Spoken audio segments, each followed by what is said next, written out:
Hi everybody, Craig's here, and welcome to another update. As you can see here, I have my 16th Dragoons. It's the British 16th Light Dragoons from American War of Independence. There was only 2 Dragoon units in the entire British Army that showed up in during that period. So this is the 16th. We're going to use these for the land of the free. Dan Boom and I have a battle going that's going to be happening. So I have these just finished up, and hopefully I'll get these out on the table. Now, as you can see here, I have made these little bases. They're like movement trays. So I made these little movement trays made out of balsa wood. And I just laid a strip of balsa down, and I laid down some around it, and then I just turned around and glued it on there, and then I sealed it up with some wood filler. So I made 6 of them so I could put these little guys on there. You can see here, this guy's on his horseback, getting ready to load so he can shoot. They use little carbines that were easy to load. Now in the game, they only have a 6-inch range, so it's pretty simplistic. They have to get almost point blank range to be able to use stuff. And I think that also equates to them like using pistols and stuff like that. But it's basic. They have red uniforms with chevrons on the sides, and then they have a blue facing on everything. Then they have the little red feathers or something of that nature on their little riding helmets. So these are from Perry Miniatures. I think I've showed these many times, but they're all done. Costs a little bit of money. It's more than I spent more, I think, on these miniatures than I'd paid for the entire British Army that I have, all the ones from Warlord Games. Kind of a tight fit there. Get those in there. Let's see, and then here we got the command stand. This guy's got a trumpet. He's got a horn on his back. So it took me a little while to get these done because I wanted to make sure they looked right on their horseback. There's the commander.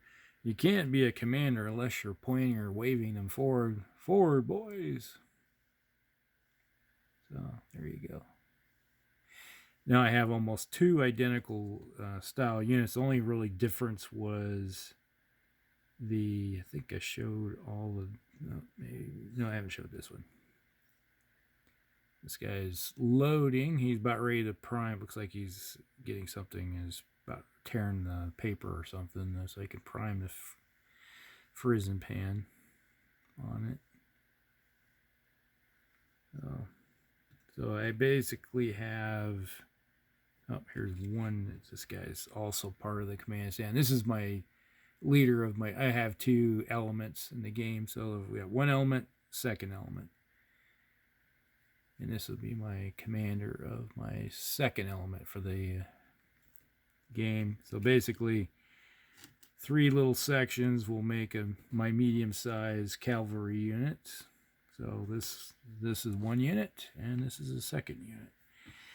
And with their speed in the game, so they have a 6-inch movement. Typically, infantry have a 3-inch movement per movement phase. These have 6, so they have a good charge. And they do well against, in the game, probably do well against like militia and artillery. My goal is wherever, if Dan sets his artillery up someplace, I'm going to go after him with these guys. That's my plan. That's the battle plan. So we'll see how it works out in the game. But that's what I have envisioned in my head, what they're good for. So basically, if you have any type of units in the game that are looking a little weak, that would take on, have these guys charge into them, I think that would be the best way. Yeah, roll a flank or something up with them. And that's kind of like, reading all the history with the what dragoons like Tarleton and his little band of misfits did to everybody. So that is what I'm thinking would probably be the best way to use these guys. From what reading the rules, I think that's what I'm envisioning. It's probably what the guy that designed the game is thinking also. So was it Joe Cronin or Croner or something like that? So if you have a chance, check out Land of the Free rules. They're pretty cheap. You can find them in places. They actually give the feel of the game. So I'm gonna do a battle report when Dan and I get together. So all right, so that's it. This is my last bit of British stuff that I'm gonna do for a while for the American War of Independence. I have some other projects I have to do. I have these BattleTech miniatures I want to finish. I have this war wagon. I think I've showed it in one of the previous videos for my these guys. So that's when I'm going to clean them off the table and then move on to the next projects. All right. Hope everybody likes it. Like and subscribe. Share with all your friends. And we'll talk with you all later. Hellcrex out.